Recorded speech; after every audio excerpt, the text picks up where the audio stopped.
Drowning your sorrows. That was so loud. Wasn't it? Yeah. I've got tiny hands, so it's like a small surface area, but if you get it right... Tiny hands, like Pringles with fingers. Boosh? No. No? No. Tiny hands, like a 3-year-old girl's. Oh, You must has to get be it. Boosh. No.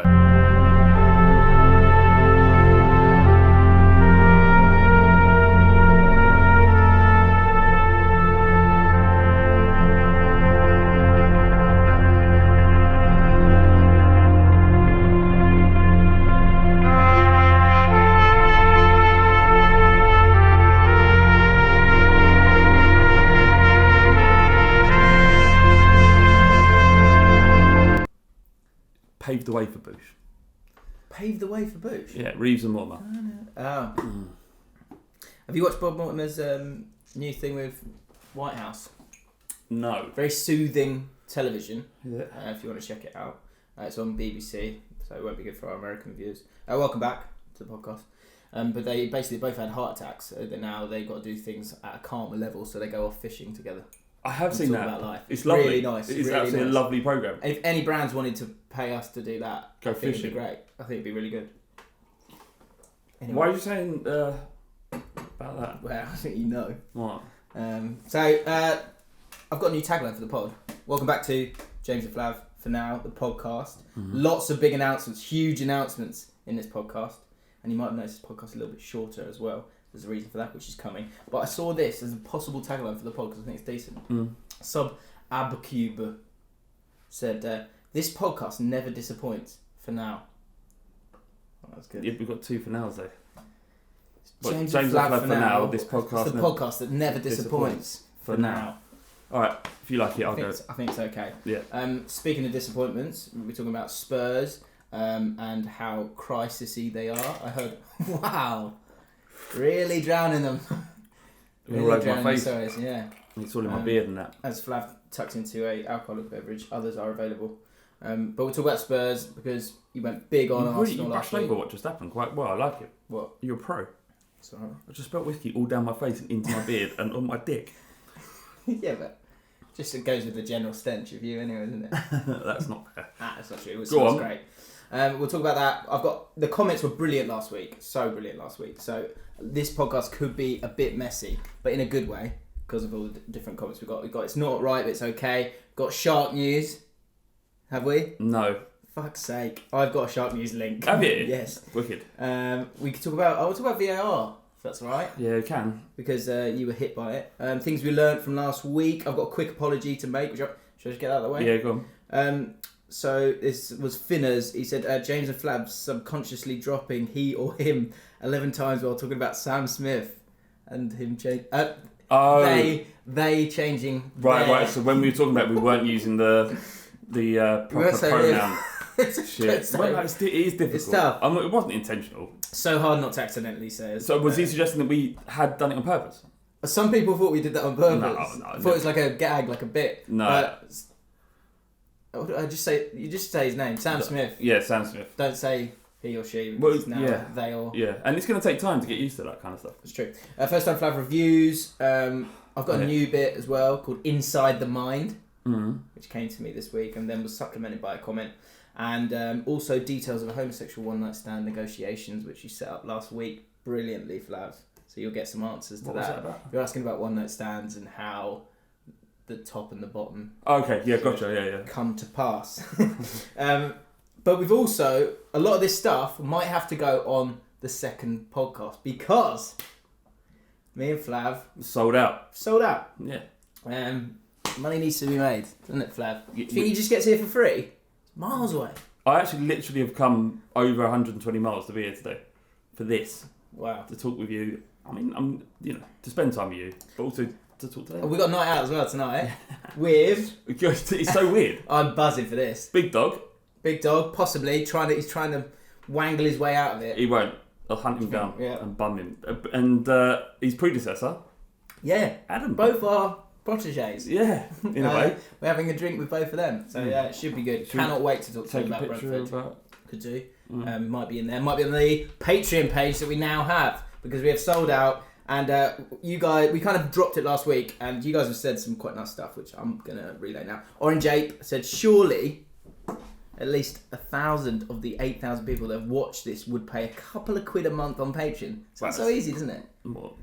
What, you want more than 1,000? No, more than a couple of quid. Oh, it only costs a couple of quid. All details on the Patreon page. Link is in the description. Is that what you think we're worth? Huh? A couple of quid. I know, we should play along. Alright, sorry. STMAG, boys, not being funny. If you create a membership, I will be one of the first ones to join. So now you can do that, okay? Ryan Maxwell, I like this one. James, the profit is irrelevant, ads or no ads. I'm more than happy to invest time in the content. You do you, brother. So generally, people are quite okay with it, but I am a bit nervous, I must say. Why? Because I think we've gone big on this, like, we've got a community and they really care about us and it's this amazing thing and they want us back. Do they want us at a price? Have I done that ever? I think generally implied it, have we not? Look, there's still going to be everything we do that have done up to this point. Just send. That's true. There's more if you want it. So the basic details of it. I like the idea about like a direct webcam with you.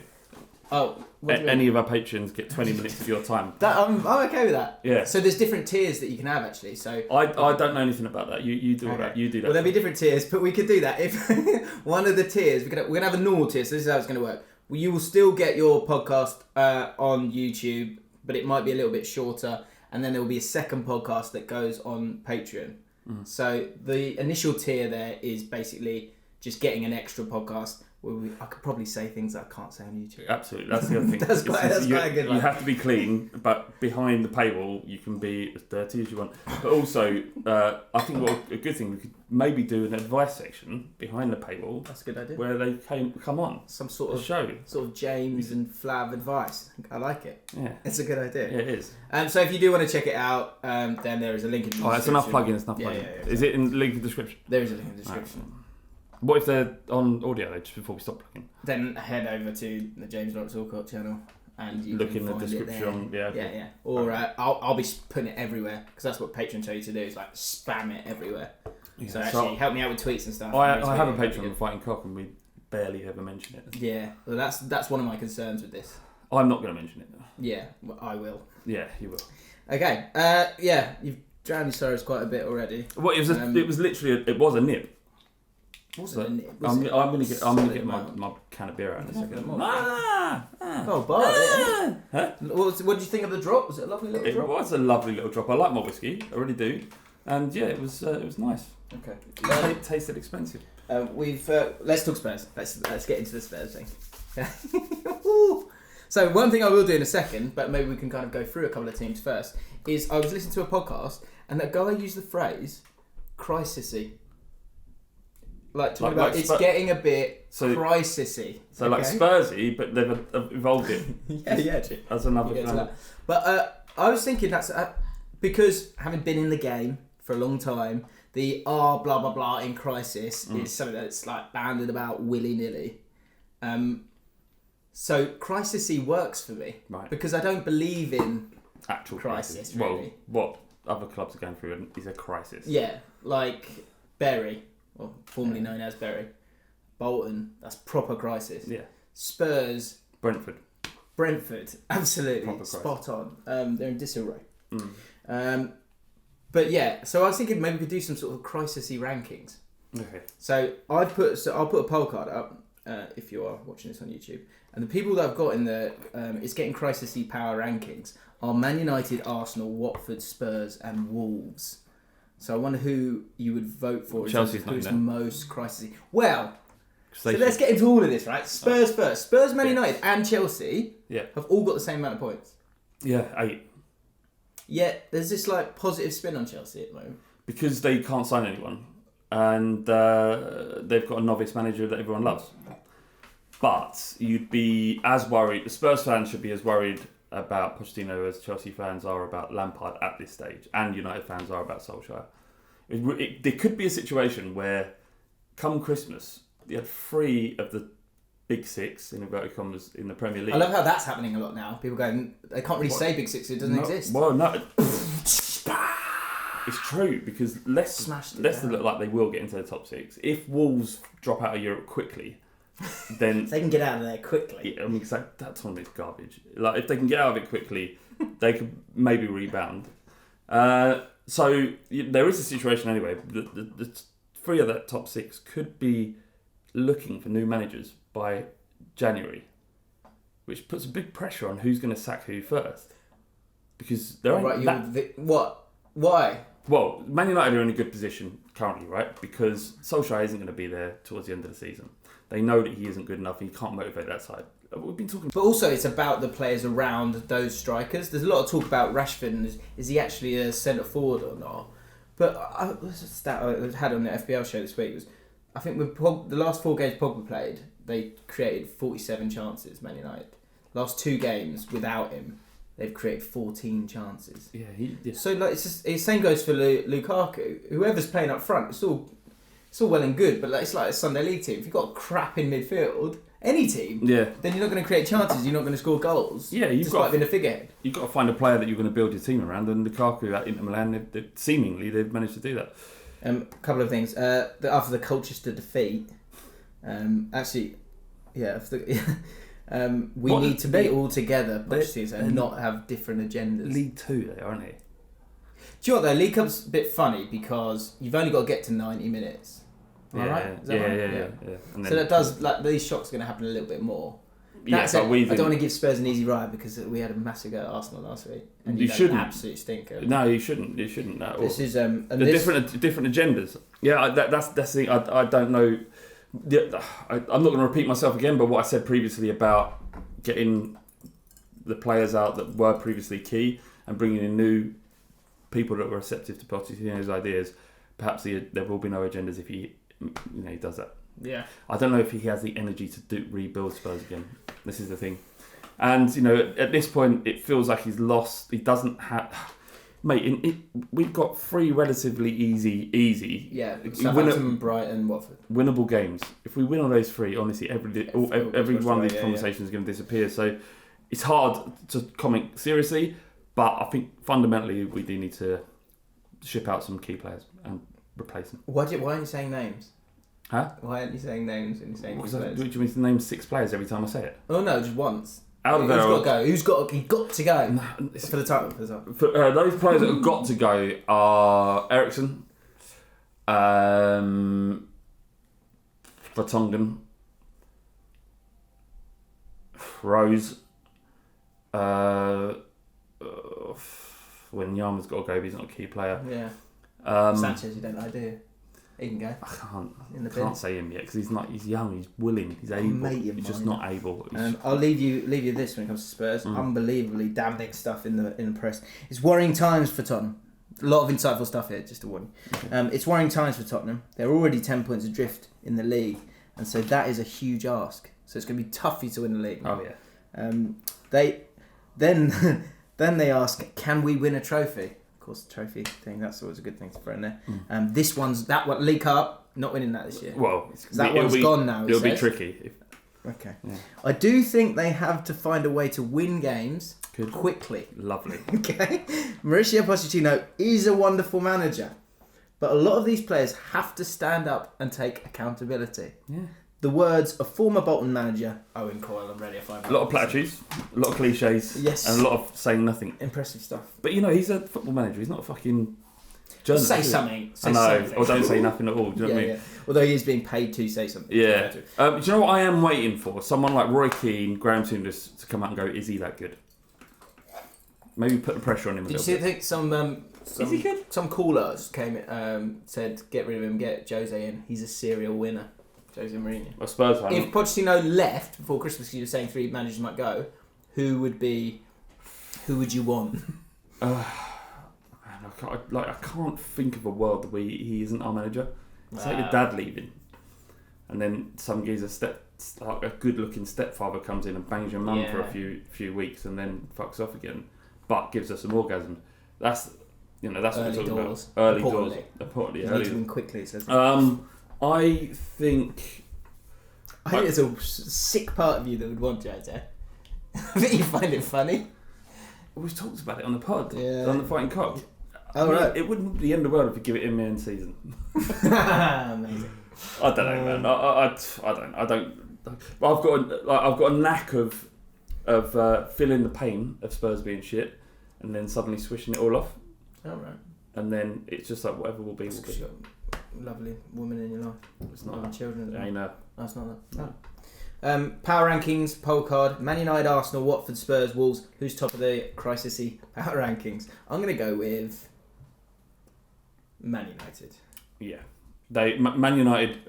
The issue with Man United is because they're such a big club and they have so much money that when they sack Solskjaer way before Christmas, if he gets to Christmas, they have fucked their chances up. Because right now, I don't put them in the top 6.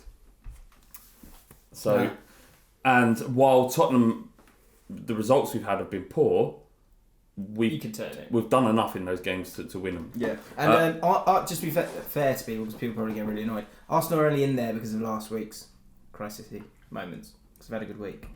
Yeah. Eleanor Sainsbury, what do you think of VAR being too accurate? So I laughed at this at the time, but then everyone's been talking about it. Really good point. Do you think there should be a linesman's call like in cricket, where you basically it's too close to call, so you give it to the linesman? Look, there was two things here, right? Because Leicester had a goal offside that was ruled offside after everyone thought they'd scored. And Spurs had also. But when Leicester did it, there was like 6 players that could be potentially in an offside position if they'd interfered with the ball. As it turned out, 2 of them did. So 2 of the 6 were offside, right? With Spurs, Son was offside. I don't know what the measurement is by those dots. If no one's seen it, the way the VAR lined it up, you see draw it. It was like these 6 dots or 8 dots for Son, and then 4 for Evans. And then if you track the lines down, they don't actually match up with the lines on the ground. So I don't even know if the decision was correct. They must have because obviously the angle of the camera, there must be some sort of technology that's allowing it to be a straight line. Yeah, maybe. So I mean, I'm sure they didn't get it right. I'm sure it was offside by the millimetres that they said it was. I just want to say though, is whether you like VAR or not, and whether you agree with the fact that we need to get these decisions correct because it costs people their jobs and people miss out on Champions League or get relegated based on these wrong calls by the ref. There's going to be less goals and less interest. All the talking points in the future are going to be about whether VAR got it right. Whereas, and it has been, hasn't it? Yeah, because there are others that one more thing, mate. There was a. Do you remember when it came in where they said if there's a clear and obvious error, there's no human being on earth that would have been able to see that someone was offside at that point. But what I would say is I never moan about it when it isn't going against Spurs. I only ever moan about it is if it happens to Tottenham. So what if we actually want to figure this out with VAR? Every bad call, people need to jump on it. But when Spurs played Arsenal and they got a similar decision ruled against them, I was fucking over the moon. So I can't be a hypocrite and say fuck VAR when I've celebrated the previous decision. And things like comments like, and I get it, it's not Eleanor's not the first person to do this. Saying is like, are they saying it's too accurate? That's probably because you're a Spurs fan and it's gone against you. I'm guessing. I might be wrong, but the other thing I heard was, you go daylight. I remember it was like if there's daylight between the players, that's a great way to see it. So a couple of one daylight, 2. I never thought about this, but I listened to this. I think it was Nikki Bandini.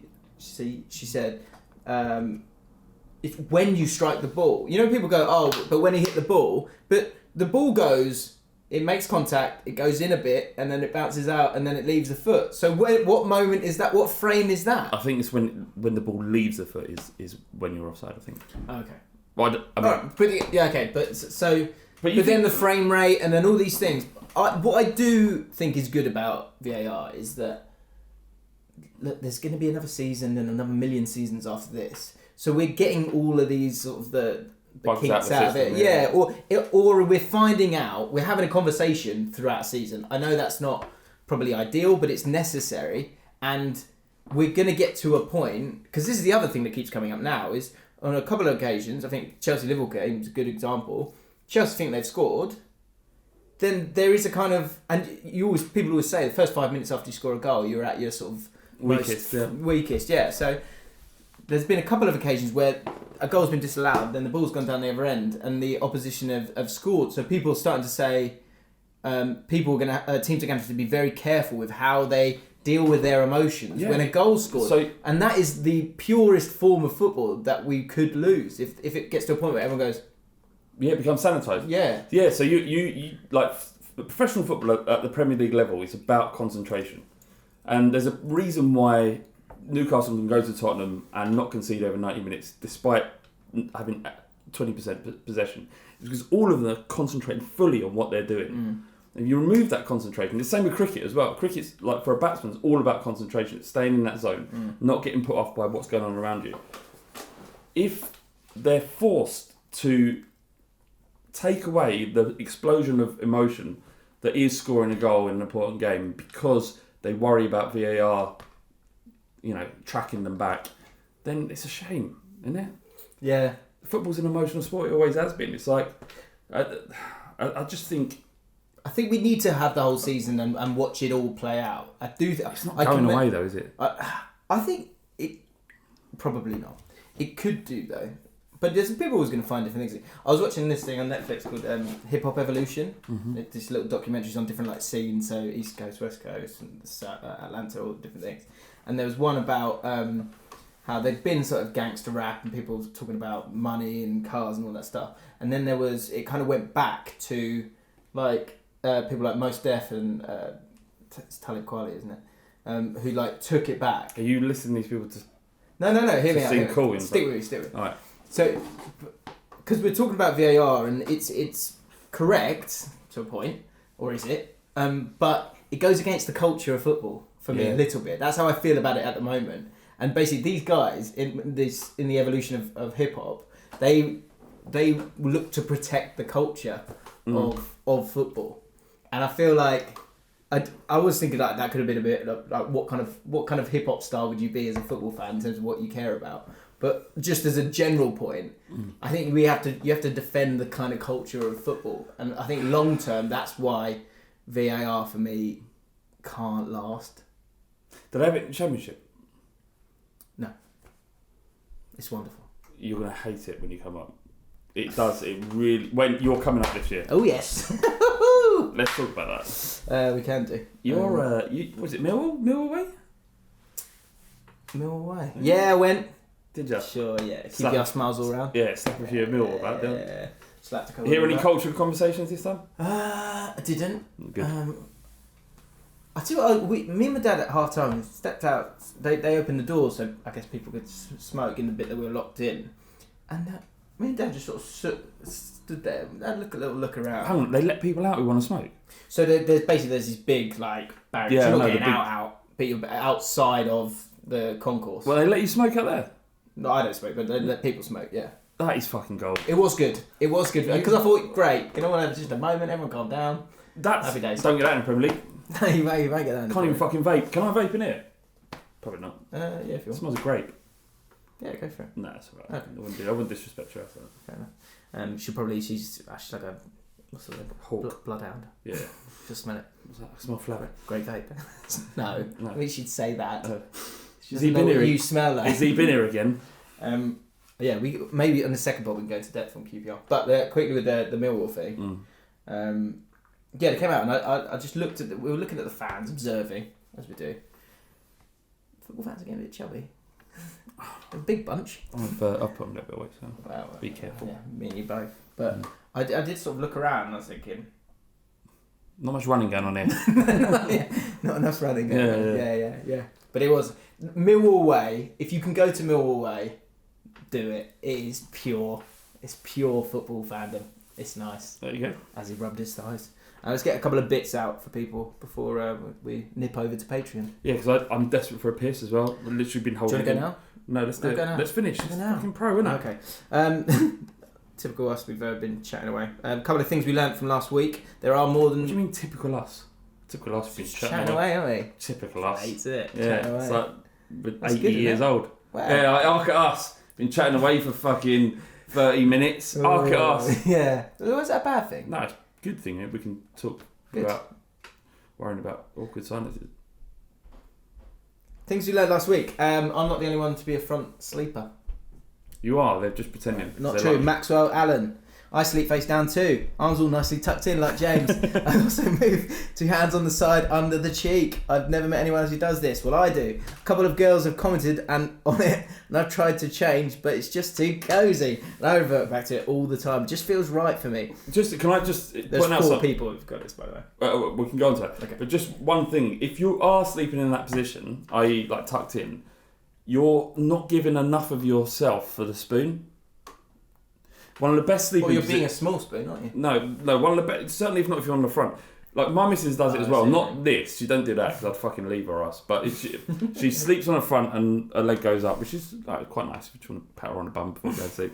But she sleeps flat ultimately, and I can't like if I'm going for a spoon. What are you doing to her? I'm putting my arm round her, ain't I? Can't like, fucking punch her in the back of the head. No, I can't like spoon her properly because she's essentially so flat. Yeah. That's what I'm saying. You're giving up the opportunity to because the best is like I'm a man, right? I'm a fucking man, but I like being the little spoon. Do you? Yeah, because it's comfy. What about the do you have an inward spoon? What's that? So like inward spoon them down like that. What? So your head is here? So like you'd come down here. Oh, that's nice. Really nice. Yeah, that's Really lovely. nice. Yeah. Especially on a bosom. Ashley Fisher. Well, hold on, you're being cradled. I'll get in there, yeah. Oh, I love that. Until there's nothing better, guys. If you're out there on a night out, had a few drinks, and you've got a mate who's really big. At the end of the night, when you're hammered, I've got one. straight John for a little Bass. cuddle. Lovely. Yeah, and they're always quite good. Their cuddles, isn't they? Really good. Yeah, Really good. definitely. Anyway, Ashley Fisher. I, for one, sleep in a very similar way to James. Instead of closing my hands, then are open, I will often wake up with handprints on my chest, which I also get. Ashna Joria. OMG. I thought I'm the only one that sleeps like that. And Ed Galek.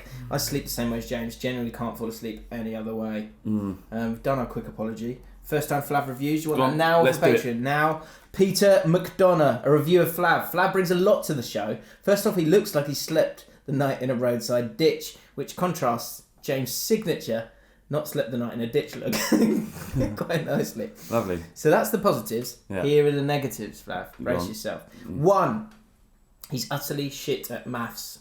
Yeah, absolutely. After last week. Are you embarrassed? I don't remember what it was. There's a 100% probability that he doesn't realise quite how shit he is at maths. That's a little dig at last week when we were talking about after 366 days of people being born on every single day, you will of course have a 100% chance of having 2 people born on the same day. I still don't understand it. No, I maybe it's the way I said it. Maybe. No, it's definitely me. No, I am shit at maths. I'm shit at everything. I'm shit at like any kind of academia. I can write. Good writer. And that's it, man. I failed at school, so yeah, you're right. Second negative. Great. He sounds like he's permanently on the verge of saying something incredibly racist. Oh, mate, which makes me nervous for some reason, although I don't know why, because I'm not the one who will end up getting sacked from the Premier League job when he does. James is the one who will end up getting sacked from the Premier League job, which will be shit for James, but won't impact my life one bit. I would never say anything like that on this podcast because of that, right? But I have a habit of saying things that are offensive and borderline racist, even though I don't consider myself a racist. I wouldn't put you in that. No, I don't think so. Like on the Fighting Cock podcast this week, I said 100% that I could beat up a man who didn't have any arms. If like any man on earth who didn't have any arms, I could definitely have that geezer. And if there's anyone listening to this podcast who feels like they can challenge me or do it, we need one witness. I'll meet you anywhere and I'll kick your ass. Right, we're gonna have to save some bits for the other podcast, obviously, because we need content. But I want to do a new bit Inside the Mind, and I want to do Shark News. So quickly with Inside the Mind. So I was walking down the street. Probably shouldn't reveal this, but it did happen. Anyway, I was walking along, and there was a... and this has happened a few times, and it's probably because I've watched The Office so much over the years. But I saw a woman, and she had a top on that she was, in my opinion, too revealing. Because of her weight, or...? No, she was a slim woman, but she had She was large quite skimpy. breasts. It's quite skimpy. She had a large breast. She had a large pair of breasts. Without even, does your mind ever say stuff to you in a sort of inner monologue without you even thinking? Of course. Right. Just it doesn't come out. Establishing it. Yeah, exactly. In my head, I just went without even thinking. I went, look at those. Look at those. like it does in The Office. That's so fine. I thought, And then I saw this, so I thought that might be a good bit, basically. What is something... give us a moment, if it happens this week or whenever it happens, something that happens, and then your inner monologue kicks in. Explain the scenario, and then what was your inner monologue? Yeah, I think it could be brilliant. Yeah, very good. So, yeah, mine was, look at those. Mine's when I see a little kid in an Arsenal kit. I was like, I know he's not old enough, but I will fucking punch him. I do that as well. Yeah. I think I see a little lad in the Chelsea kit, I go, shit. So, hi everyone said this. He's saying, I don't think this is James Allen, by the way. I think it's someone else. But just an update with me and the missus for everyone. I love that he just did that. If that's not James Allen, because we were talking about James Allen losing his virginity. But he said you hadn't. Said he hadn't, yeah. But if this is someone else who just wants to let the community know, I think that's great. I'm happy with that. He said, managed to sum up the morale and do the deed for the lads. What? Basically, I think he lost his virginity. Great news. For the lads? Do it for yourself, mate. Yeah. Come on. Yeah. Maybe sort of... The lads don't really... I mean, you're basically saying I've done it so I don't get the piss taken out of me anymore. Yeah, maybe recalibrate your priorities there. Hold yourself up. And your own motivations. Full concentration was on her until the big finish. What was the big finish? Suddenly, all I could think of was Flav. What? Does this make me gay, or is it just a one-off? You're not, if you want to be gay, that's absolutely fine. But I don't think that does make you gay. But I do like the thought of people in weird situations, and then we pop into their mind, or you on this case. Well, I'd rather not. I mean, fine, whatever. Did he then explode? You say rather not? No. Just to be clear then, guys, if you're having sex this week, don't think of Flav. Don't think of Flav. I mean, it's like if you want to keep the wolf from the door, yeah. Otherwise, say it. So that's my new bit. So inside the mind, get that. All right, yeah, sorry. Go over with. Can you wrap it up? Well, shark news. I'll send it to Patreon. No, do it though. People want shark news. You're not even finding any. Well, I like sharks. I don't know, you created something that isn't true. Every now, let me just have a little look on Reddit. Just give me 2 seconds. I've got something here. Go on, tell me what it is. Okay. Colin BKK said sharks. It's estimated 100 million sharks are killed by humans every year. That's not news. It's a fact. If 100 million are killed, and I'm just setting it up with other great facts sent in by the great people here. Go on, him. If 100 million are killed, just how many are there? Think about that. That's what we think about. Too many. Fucking cunts will eat you up. Lewis Mendoza, it's not right, but it's okay. Flav's concerning passion for sharks. It's not a passion for sharks. It's a passing interest. It is weird. Passing interest. Why do you want people... You just want people to get killed by sharks. Very dark. I sent you a lovely picture the other day, didn't I? You did, and was it this picture? I think it was. It was. That's creepy. You put it up on screen? Did that? Yeah, sure. Probably not. So photo captures surface shockingly close encounter with great sharks. Is that getting going, Flav? Oh, yeah. Ooh, is he going to die? It's not about if he's dying. If you're coming in close. Deep down it is. People get excited by going to the pyramids. Every cunt knows. Sorry, every person knows what the pyramids look like. Knows what the fucking Sphinx looks like. You've seen them in pictures, but people will pay thousands to go and look at the pyramids. It's like, it's pretty impressive that they've managed to build those big pyramids. But you don't need to go there. So look, we've seen them. This shit. So why aren't you on your phone looking for pyramid news? Exactly. They're boring. I am on my phone because sharks are not boring. They're interesting. A picture's been captured at the moment. Devon Zimmerman, good name, turned around to realise he was just a few feet a great white shark. Yeah. The irony is that he very unlikely he'd have been attacked. Very unlikely? Yeah, because if you see the shark... Why is that important? I thought you just like the animal itself. Well, I'm just saying, if you see a great white before it's attacked you, then you're safe pretty much. If this what they do is they dive deep and then they torpedo themselves upwards and destroy you from below. Really? Yeah, that's why you see them great white shark's the only one that can breach from the ocean completely. That means leave the water. So it's never like it's never like that. No. And it's never like that. No. That is interesting. Always, you haven't seen it by the time it hits you. So not worth worrying about, then, is it? Exactly, you can't do anything about it. Okay. And the likelihood is if you do get attacked by a shark, you don't die. Devon Zimmerman had only been surfing the waters of Cape Cod for a couple of minutes before he had something splashing splashing. He's in the Cape Cod. The shark having a great time. He's in the Cape Cod. Like, you got to accept that this might happen. I don't think there's much more than the picture, to be honest. I think it's one of those ones. It was definitely tense, said Mr. Mole. Oh yeah. Fascinating news. I'd be right. Like I'd be straight in. Can I just? Would you? Yeah. Would you? It'd be terrifying, wouldn't it? Oh, straight out. Yeah. Right. Not in the wall. No. I respect them. I don't love them. Love them. Okay. Flav needs a wee. We need to do another podcast. Thank you for watching. If you want to check out some of the great stuff that we've got coming, which includes It's Not Right But It's Okay and some fantasies as well, and the details of a homosexual one night stand negotiations, then head over to Patreon and click the link and join the family. Flav, you can go to the toilet now. Subscribe on iTunes. Will we put it on? We won't put it on iTunes, will we? What? The other one? No. Paywall, isn't it? No, they got to pay for that shit. Nothing's free in this world. Okay. Final thing then, if you're not going to do that, but you can still enjoy the pod, which you'll get, hit the notification bell for me, because I've only got like 11% of my subscribers hitting the notification bell. And last one. Is that live? Last one, actually, I can plug. New episode of The Process called The Hurricane Tapes. It's really interesting. It's about Hurricane Carter. Please watch it when it comes out.